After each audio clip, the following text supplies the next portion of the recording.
Declaramos un nuevo propósito que es nutrir almas. Y dentro de nutrir almas está hacer lo mismo que estamos haciendo, de impactar la vida de personas que llegaron solo por un trabajo, pero contarlo. Por eso, para nosotros que nos llames es una gran oportunidad de que se cumpla el propósito de nutrir almas, porque el poder que tenés vos de tocar a otras almas en la cátedra, mediante tus libros, va a ser multiplicador. No importa quién dé el mensaje, sino lo importante es que el mensaje llegue. Súper. Me encanta todo esto porque pues eso es básicamente lo que buscamos con el propósito. Mi propósito es enseñar para inspirar. Siempre ha sido un tema fundamental en mi vida y te agradezco de corazón porque cada vez que veo los mensajes, ese propósito que ustedes tienen establecido me enganchó desde el comienzo.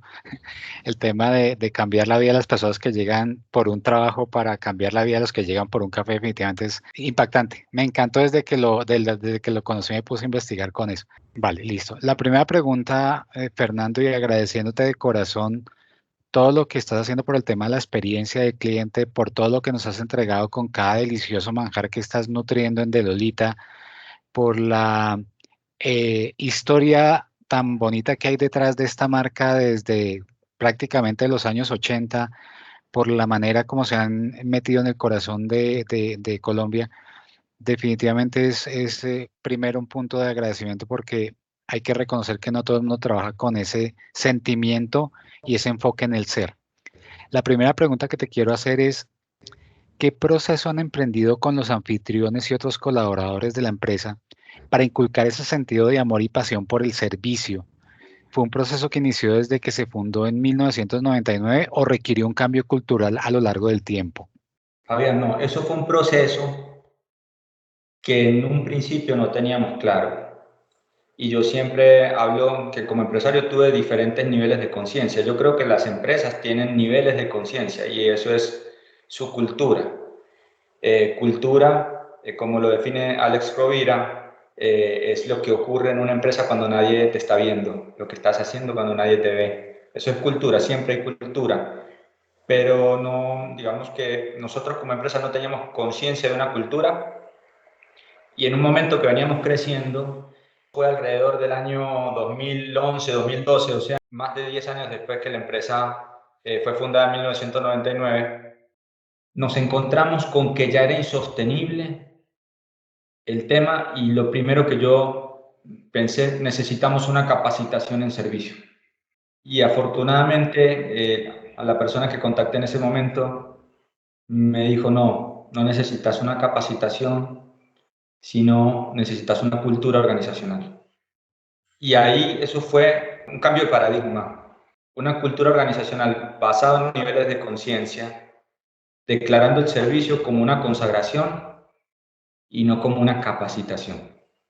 Nosotros no podemos capacitar a ningún ser humano para servir, porque todos ya estamos capacitados para servir. El problema es que no estamos decididos a servir. Entonces, más que una capacitación, es una pregunta. ¿Estás decidido a servir?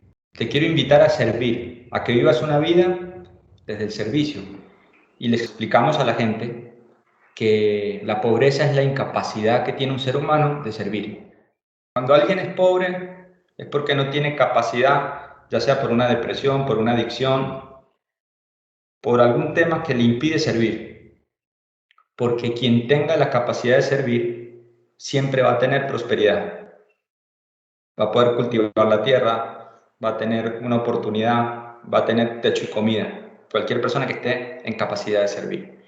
Y desde ese nivel de conciencia le decimos a la gente, usted quisiera vivir una vida de servicio como consagración y yo ahora le voy a dar herramientas para que lo haga mejor. Le voy a enseñar a hacer un buen capuchino, le voy a enseñar cómo tener unos protocolos de servicio, pero no le estoy enseñando cuando usted no quiere aprender, sino que le estoy invitando a que usted sea una mejor versión de sí mismo a través de una consagración a servir, porque ese servicio va a transformar su vida y va a poder alcanzar muchos sueños.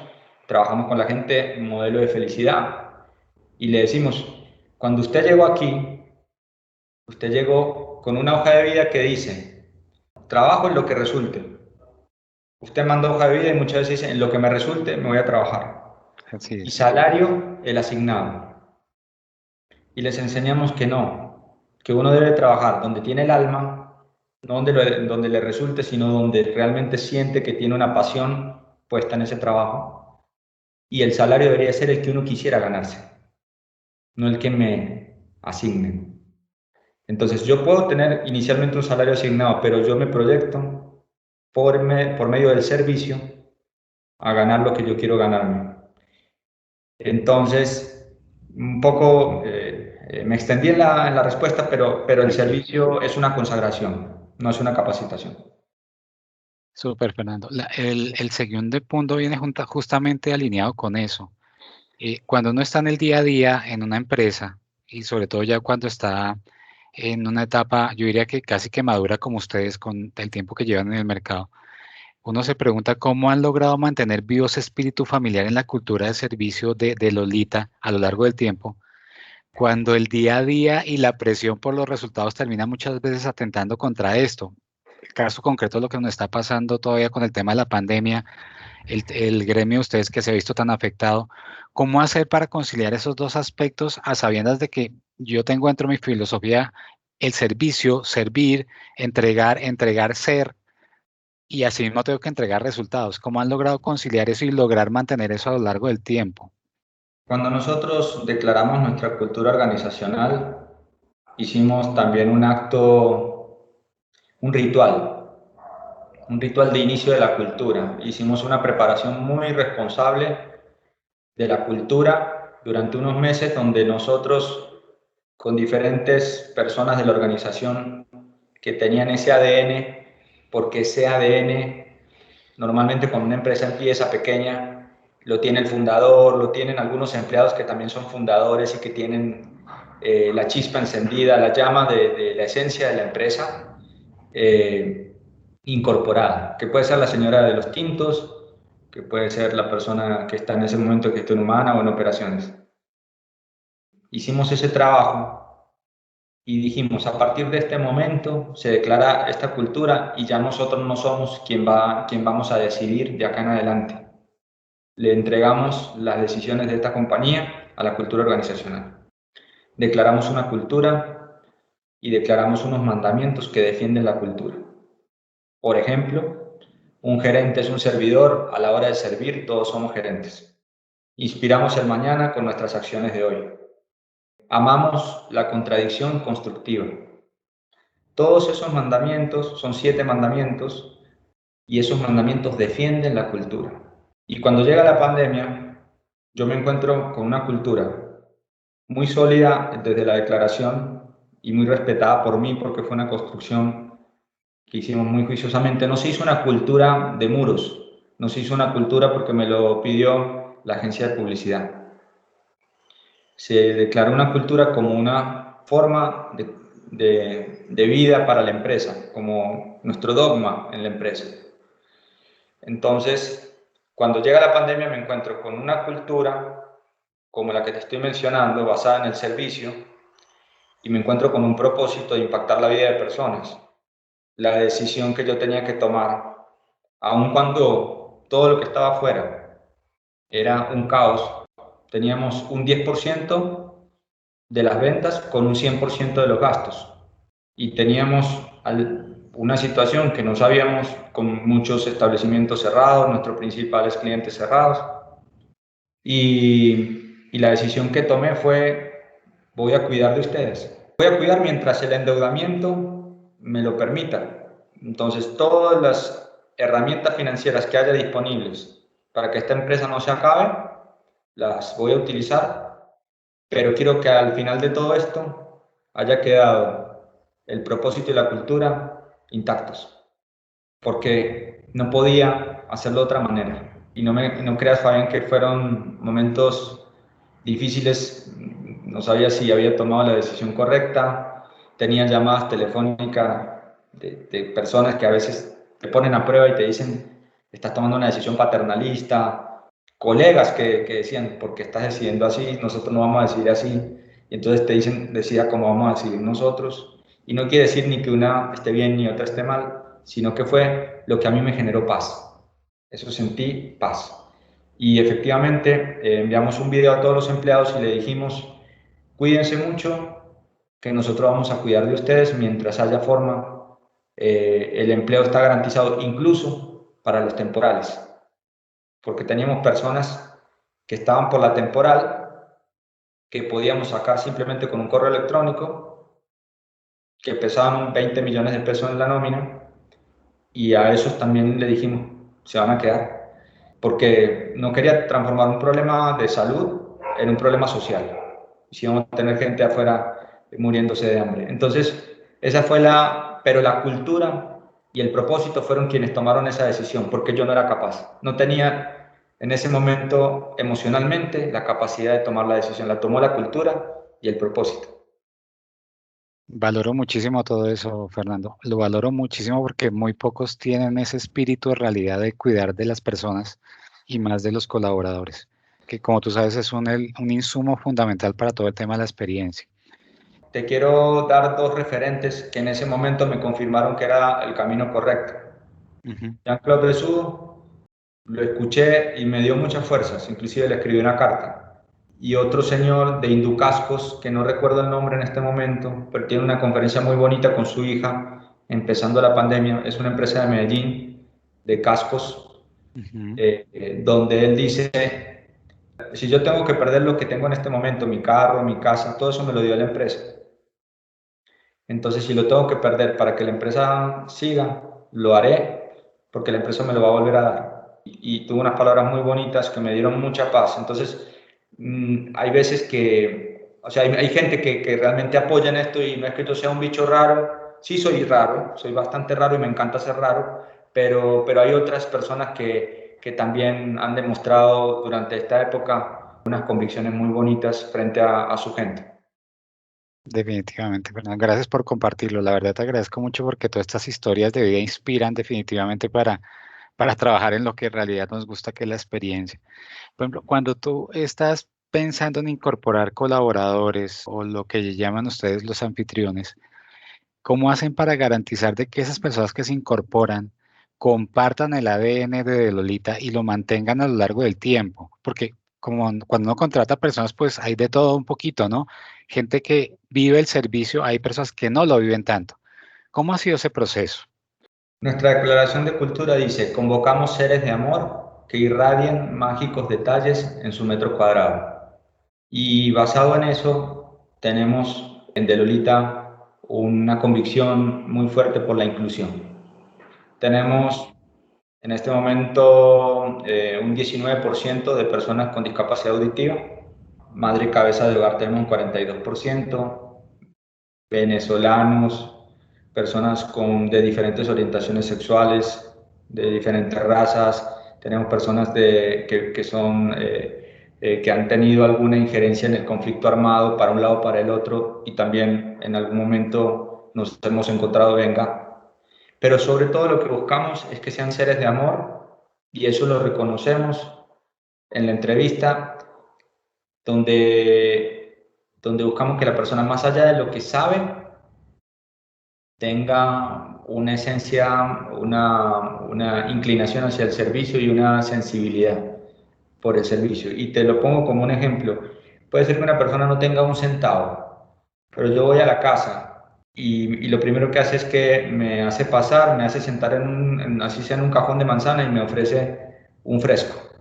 Ese tipo de gente es la gente que nosotros decimos merece estar acá porque tiene la sensibilidad de servir. Como puede haber otra persona que desde la puerta te dice que quiere y te pone como una barrera donde no tiene esa actitud de servir. Entonces, todo el mundo es convocado y en la entrevista lo que buscamos es esa sensibilidad.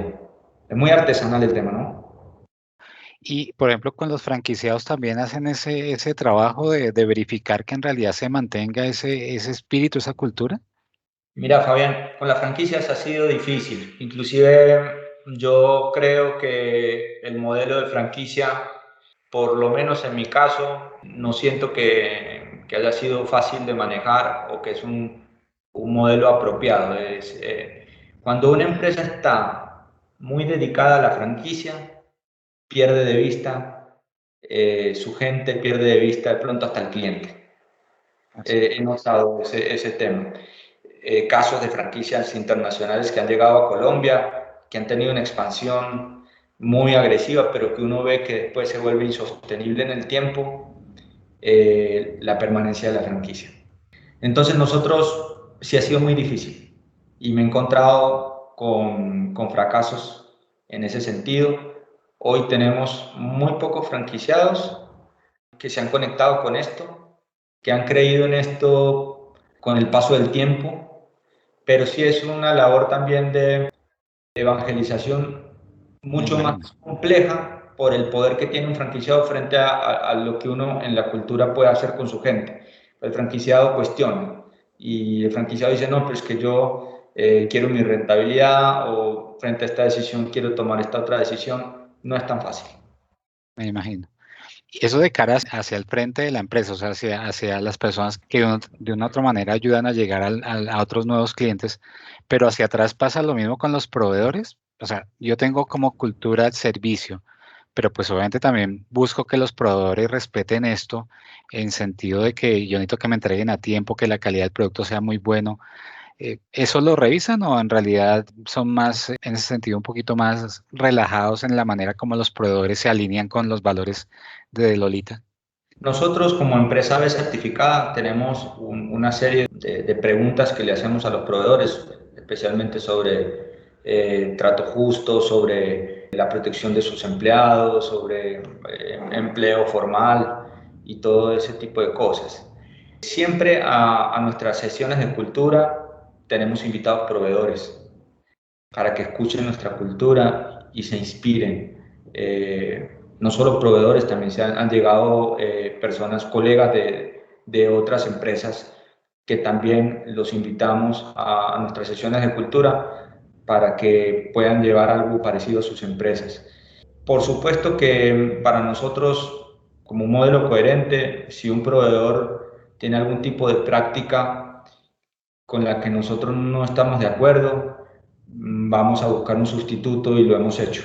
Pero lamentablemente una cadena de abastecimiento en Colombia que hay bastante, como lo diría, monopolio de ciertas cosas. En lácteos vos no tenés mucha variedad. Nosotros todos nuestros productos los hacemos con mantequilla y la mantequilla es un producto que no es tan fácil de conseguir en las especificaciones, porque detrás también están las normas que exige el INVIMA, que no permite que vayamos a trabajar con proveedores pequeños. Eso es un tema largo para conversar de pronto en otro momento, pero es increíble cómo el empresario no puede apoyar al pequeño proveedor porque el pequeño proveedor no tiene las certificaciones que necesita para estar en una empresa grande. Entonces se vuelve difícil apoyarlos. Por tanto, trámite de INVIMAS, etcétera. Claro. Fernando, entrando a hablar más en detalle de los colaboradores o los anfitriones, que también muy bonito esa manera como ustedes se refieren a ellos. Normalmente las organizaciones orientadas a la experiencia del cliente, en estas empresas, los colaboradores tienen cierto nivel de autonomía o empoderamiento para entregar una experiencia excepcional. En ese sentido, ¿qué hacen los anfitriones de Lolita para generar experiencias grandiosas en sus invitados? ¿Tienen alguna historia en donde un anfitrión autónomamente generó una experiencia excepcional en los invitados que realmente dejó una huella imborrable? Sí, sí, hay historias hermosas alrededor de eso, pero te voy a contar una. Un día en una clínica donde teníamos un oasis, una anfitriona, cada una de las anfitrionas de Lolita elige un mandamiento que es como su bandera, que la va a representar y que la va a guiar. Esta persona eligió, un gerente es un servidor, a la hora de servir todos somos gerentes. ¿Eso qué quiere decir? Que la empresa te da a vos la posibilidad de que tomes decisiones como un gerente si no tienes tu jefe cerca. Te empodera y el jefe no te puede decir usted por qué decidió eso, porque el mandamiento está amparándote. Esta persona resulta que en la clínica declaran una emergencia de incendio, empiezan a hacer una evacuación, humo, la cosa, la gente corriendo, la alarma, muchos nervios y toda la gente se aglomera en la puerta de la clínica donde estaba nuestro oasis de Lolita, y mujeres llorando, nerviosas y toda la cosa. Pues esta anfitriona, amparada en su mandamiento, un gerente es un servidor, a la hora de servir todos somos gerentes, decidió regalar todo el stock que tenía en jugo de mandarina y té helado a todas las personas que estaban en la emergencia ahí aglomeradas para que se tranquilizaran. Qué bonito. El valor de la empatía, el valor de tener la sensibilidad de lo que está ocurriendo en ese momento. Ella no le preguntó a nadie, pero ella tenía claro su mandamiento. Al otro día nos llegó una carta de la gerencia de la clínica agradeciendo el gesto humanitario que De Lolita había tenido durante la emergencia generada en la clínica de Lolita. Entonces, esa decisión, que es una decisión de un gerente de mercadeo, de relaciones públicas, la toma una anfitriona desde su metro cuadrado, irradiando mágicos detalles porque sabe y ha incorporado la cultura. Y como eso, tenemos muchos casos. Anfitrionas que se han sentado en una mesa en sus horas de trabajo a hablar con la hija de una invitada, pues con una clienta que nosotros le llamamos invitado, que estaba pensando en suicidarse y ella toma el tiempo de sentarse y hablarle desde su corazón para ayudar a esa niña que su mamá no tenía herramientas con qué manejar la situación.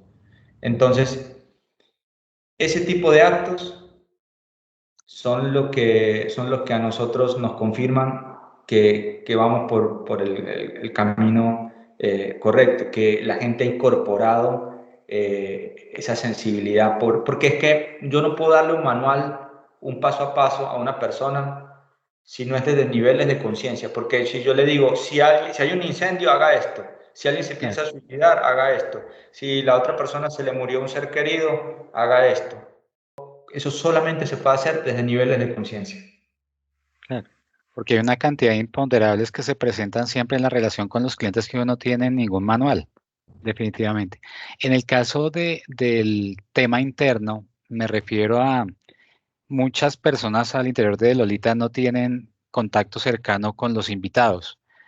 Eh, ¿Tiene la organización algún punto dentro de la cultura para aquellos trabajadores que no tienen contacto con los invitados para que generen experiencias también en los clientes internos, o sea, quienes le entregan el servicio?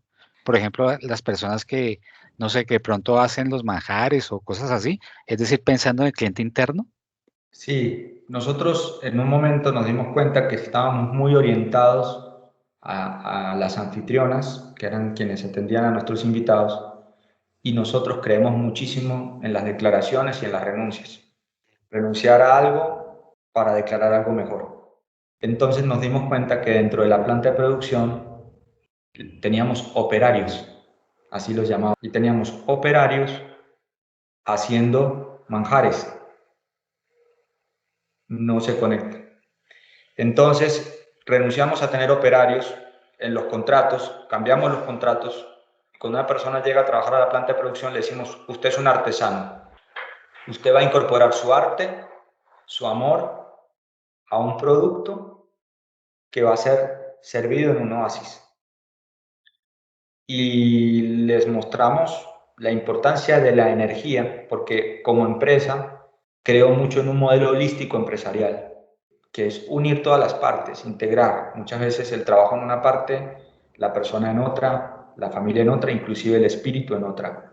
El modelo holístico empresarial es incluirlo todo, simplemente explicar, y les explicamos a la gente que somos energía y que así como cuando la mamá me cocina, siento el amor en ese plato que me sirve la mamá, y así como cuando estoy con rabia y cocino algo me cae pesado, le mostramos que cuando ellos hacen un producto y le ponen el amor a ese producto, sabe más rico y lleva a la empresa a tener el éxito que tiene. Y ellos lo tienen muy claro.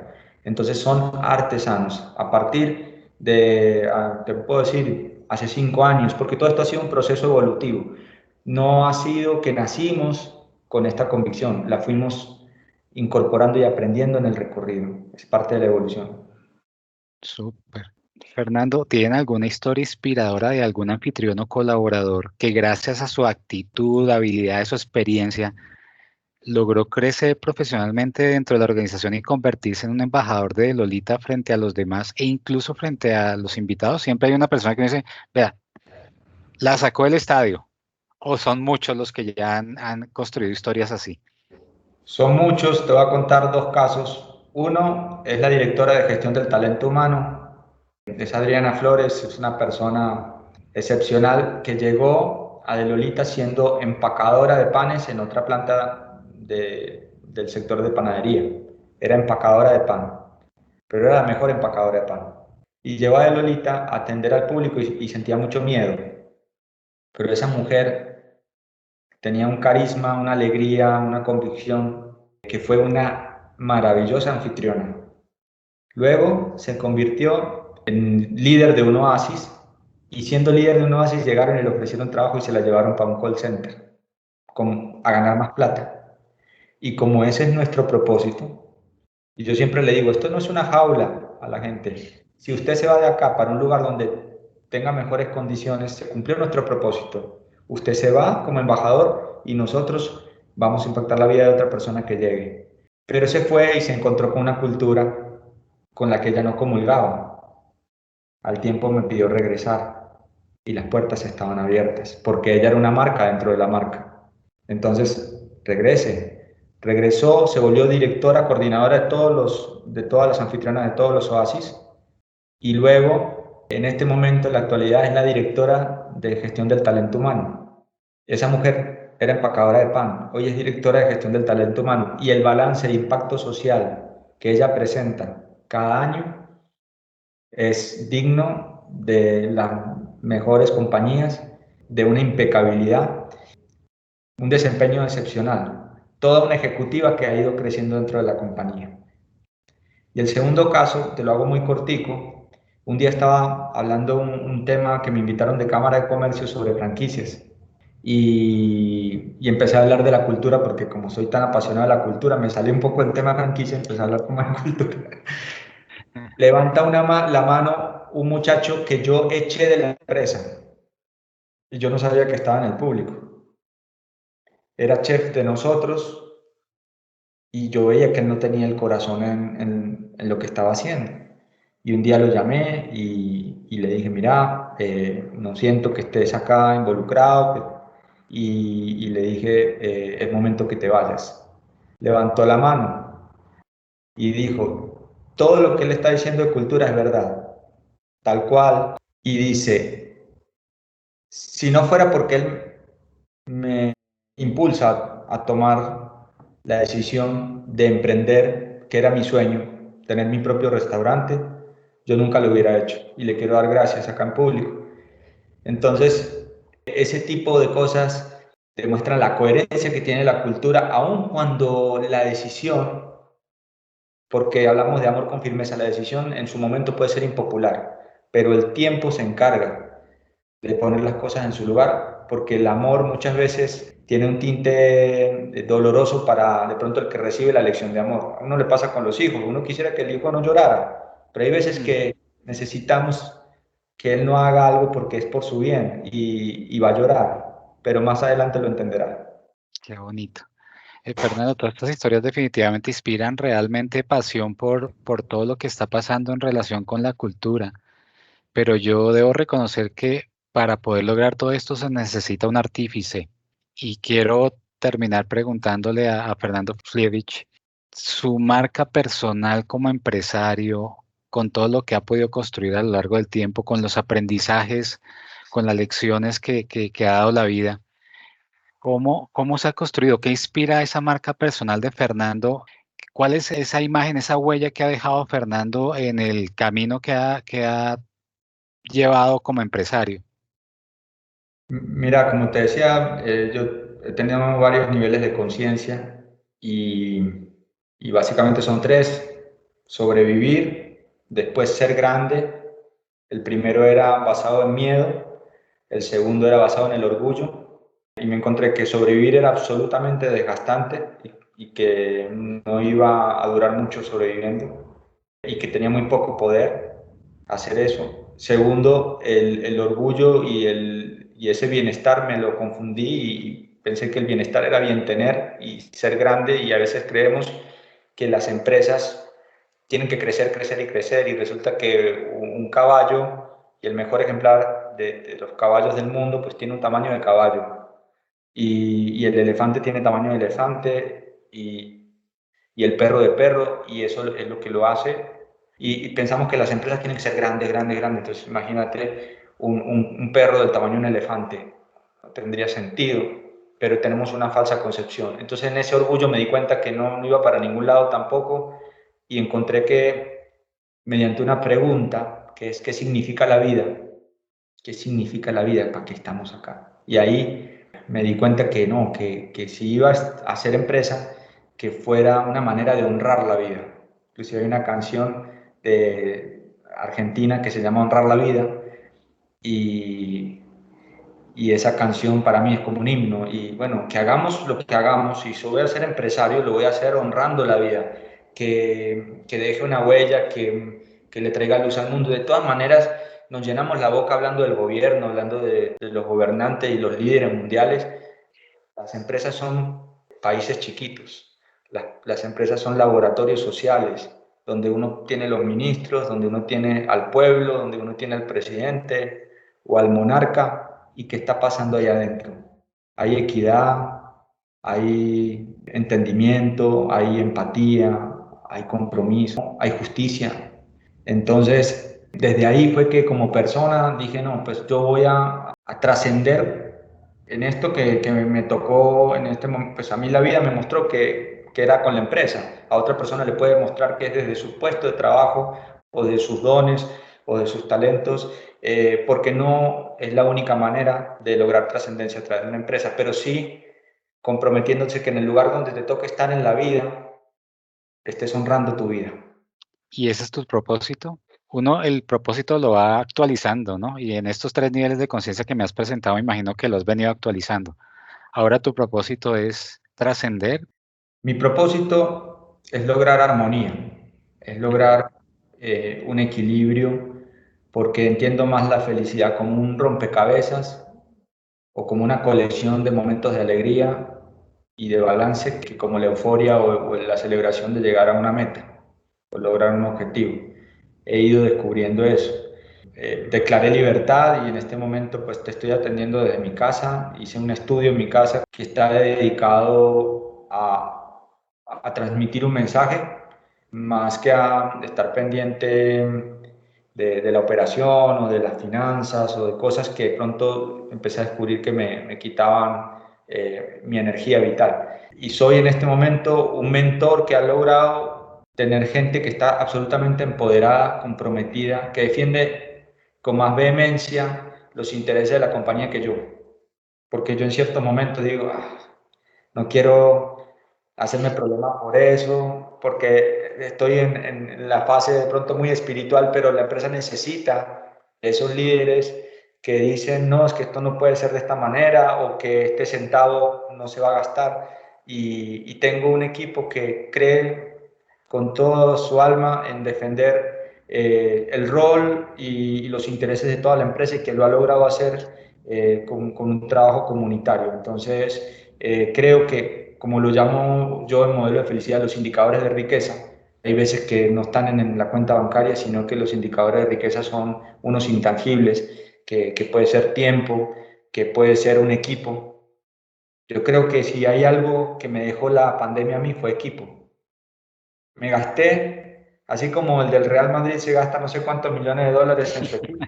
Yo me lo Sí, gasté durante la pandemia, me lo gasté en el 2020, observando el equipo. valiosísimo. Fernando, para terminar, pensando también en nutriendo almas, ¿nos quieres dejar algún mensaje? Y yo te lo agradezco de corazón por haber compartido todo esto conmigo de manera muy, muy amable, muy cariñosa, muy entregado a lo que me estás contando, al servicio.